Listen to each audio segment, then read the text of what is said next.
Have you ever dreamed about making your very own homemade wine, but didn't know where to start?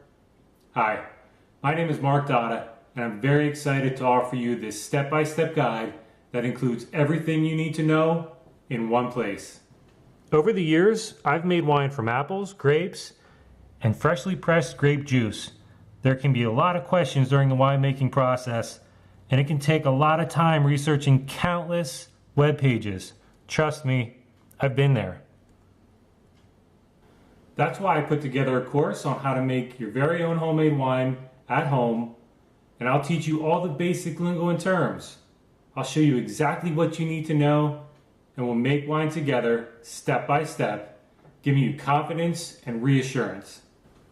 Whether a student has made wine before and wants to learn more, or if this is their first time, this course is for them. I will teach them how to make a red table wine with the option to sweeten, and I'll even share my favorite recipe. We will use a custom variety of juice from freshly pressed grapes that you can buy from your wine supply store.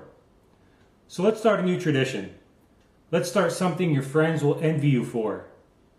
Let's go make some homemade wine.